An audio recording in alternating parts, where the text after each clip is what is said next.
We have our second coaching change of the 2021 college football season, and it is a big one as Clay Helton is out as head coach of USC, fired 2 games into his 7th season at the helm. This should come as no surprise to anybody. Helton has lived on the hottest of hot seats since the 2018 season. As we know, he almost lost his job in 2019, but was given a stay of employment. Had a respectable 5-1 record in the COVID-shortened 2020 season, but he was always on thin ice and living on tedious ground. And after a shellacking loss to Stanford this week, I think that the USC brass decided that they were going to go as far as they had under Helton. They needed a fresh breath, and enough was enough. They decided to make a change. Putting a bow on the Helton coaching tenure at USC, there's a lot of good things he did there. I mean, he took over that program in less than ideal circumstances with what was going on with Steve Sarkisian, and he kept that program afloat that year when it could have very much fallen apart, which is why he got the full-time job afterwards. Did go 46-23 in his tenure, won the Rose Bowl in 2016, led the Trojans to the Cotton Bowl in 2017, had 3 Pac-12 South championships to his record. I mean, not insignificant run. I mean, we're not talking Paul Hackett here. We're not even talking Larry Smith. I think he had a solid run at SC.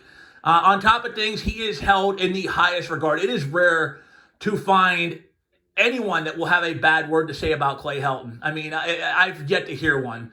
And that is not insignificant because this is a field full of snakes and backstabbers and used car salesmen, snake oil salesmen. I mean, there are a lot of scumbags in the coaching ranks. Clay Helton, though, is held in the highest regard by pretty much everybody, including his players who will run through walls for him. So I have no doubt in my mind Helton will be back on the sidelines again soon somewhere. I mean, look, Lane Kiffin got another chance. Steve Sarkisian got a second chance, and he left under not good circumstances at USC. I have no doubts Helton will be back on the sidelines, if not next year, then in time for the 2023 season. My prediction, keep an eye on that Houston position. If things don't work out with Dana Holgorsen again, and they haven't so far, I would not be surprised if they make a change and bring back Helton, who not only graduated from there, but played football for the program back in the 90s. But nonetheless, if it's not Houston, it will be somebody else that gives this man another opportunity to be a head coach on the FBS level. But the bottom line is this, though. For the good things he did, it just wasn't enough. And USC is one of those programs where they expect excellence every year. I mean, 8 wins might as well be 1 to them. Mediocrity to them does not exist. If you're not winning big, you're not winning, period. And there are quite a few schools like that, the legacy programs. And USC has a heightened level of expectations of what they want from a coach. Helton just wasn't delivering it. On top of that, you look at his record against top 25 and top 10 teams, not too good. You look at his record against Stanford and Notre Dame. I mean, he won 3-3 against Stanford, 1-3 against Notre Dame, and these weren't competitive losses that could have gone either way. I mean, they took a lot of ass whoopings by ranked teams under Helton. And another point that just really proved that wasn't satisfactory at USC. If you're going to lose, at least make it look competitive. And unfortunately, including in his last game, more often than not, the losses were bad ones. What's next for USC? Let me rule out a couple of coaches I think that aren't going to take the job. This very well may be proven wrong, but I'm pretty sure that these coaches are not going to USC. Let me eliminate them right off the bat. Number 1, Lane Kiffin, not going back. I mean, they're not revisiting that. I don't think either side would be interested in that. Number 2, Steve Sarkisian, again, been there, done that. They're not going to revisit that. Number 3, here's one, Pete Carroll. Look, he's 70 years old. I know he had ties to USC. He led him to some, return to glory. He's got a pretty good thing in the National Football League. He's secure. He's set at 70 years old. I think when he walks away, it's going to be to retire. I don't think he has any interest in going back to the college ranks at this point in his career. And realistically, he shouldn't. I mean, he's, like I said, established himself as a very good coach in the NFL level. So he's done what he's going to do in the college ranks. So there's not going to be a reunion with Pete Carroll. James Franklin, I hear his name thrown in every major coaching vacancy. I heard it at Texas A&M. I heard it at Texas. I've already heard it mentioned with USC. Penn State's a pretty good legacy job, folks. Penn State is not exactly, the little sisters of the poor. On top of things, he is a Pennsylvania native. He has stated many times in the past this is his dream job. He could have left several times. I mean, he's had opportunities to bolt. He hasn't. I don't think USC is going to be the one that nudges him away from Happy Valley. And I know there's a huge difference between State College, Altoona, Bellefonte, et cetera, and Los Angeles. I get it, folks, but I think Franklin is so devout to the state of Pennsylvania that I don't think a departure for USC is something that he would consider. It's realistically, I mean, it's a lateral move. Let's just call it as it is. Greg Schiano at Rutgers. I mean, I think there's a chance he could bolt, but if I'm him, and I think this is his mindset, he left Rutgers before. I mean, he did everything. He did as good of a coaching job as you will ever see at Rutgers his first tenure there. Left for the NFL, the Tampa Bay Buccaneers. It did not work out, and it took him years to get back in the head coaching ranks. Rutgers was the one that threw him the bone, to throw him the lifeline, and he's got them back on the right track again. I think Schiano is smart enough to realize, look, last time I made the jump from Rutgers and East Brunswick, it didn't end well. I don't want to go through it again. I've got a good thing here. I'm going to stick around. Another one is Luke Fickell. Now, 3 weeks ago, a month ago, I said he would have probably taken this job. But now that Cincinnati's in the Big 12, or going to be in the Big 12, I don't think there is going to be as much of an appeal for him to jump to a power conference job. I think if he does leave Cincinnati in the future, it would be for Ohio State.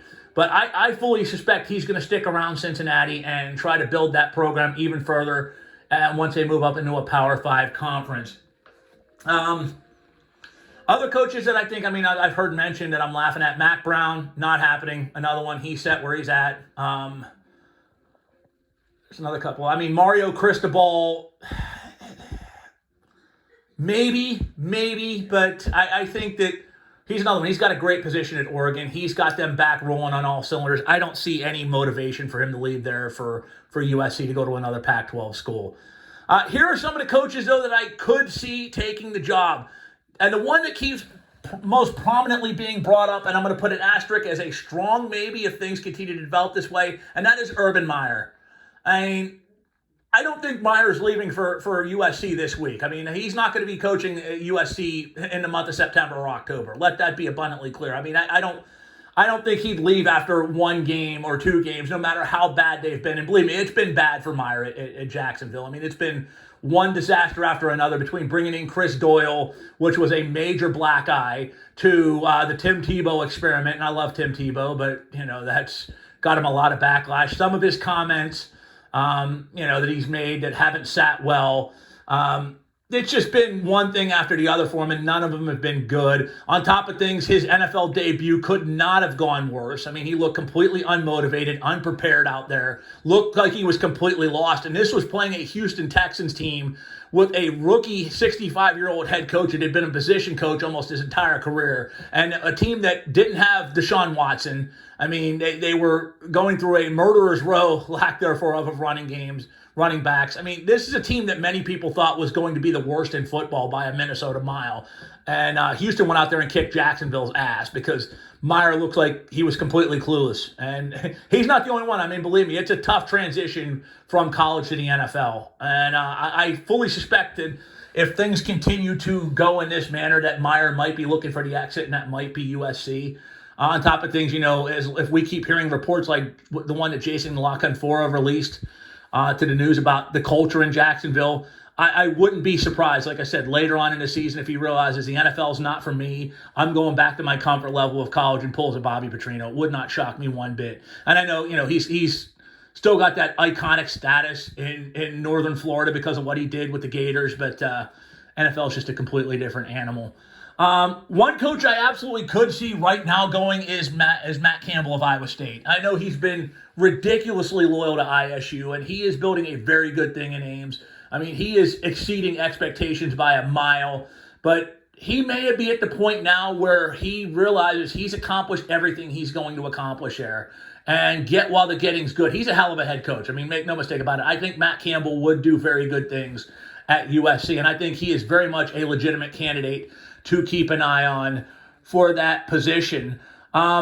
Chris Peterson. I know he walked away from Washington. I know he stepped away from that job to focus on his life. But I think this is a big money job that would lure him out of retirement. And he's only 56 years old. He's still got quite a few years left in him. So there could certainly be something to look at there. Those are the three coaches I think are most likely to take the job. Again, USC, back to the drawing board. whoever they hire, unless they keep their interim coach under tow, which I don't see it happening, unless he runs a table and wins a national title or at least goes to the Rose Bowl, I don't think that he's maintaining his job. So whoever it is will be the sixth coach they've hired since Pete Carroll left. And I truly think that at the end of the day, they're moving away from the Pete Carroll coaching tree with their next candidate. So the three I mentioned, Urban Meyer, keep a major eye on that. I said it's not going to be right away, but as the season progresses, if things continue to be a disaster in Jacksonville, don't be shocked. Matt Campbell and Chris Peterson are the three to keep an eye on. I know they're swinging for the fences. I know USC is going to want to bring in a proven commodity this time, and I think those are three you want to pay close attention to. All right, guys, that wraps it up. Until next time, my name is JP. If you like what you hear, please like, share, and subscribe. It does help me with the YouTube algorithm. Also, feel free to put comments below who you think could be next in line for the USC coaching job and what could be next in line for Clay Helton. Till next time, I'll talk to you soon. So long.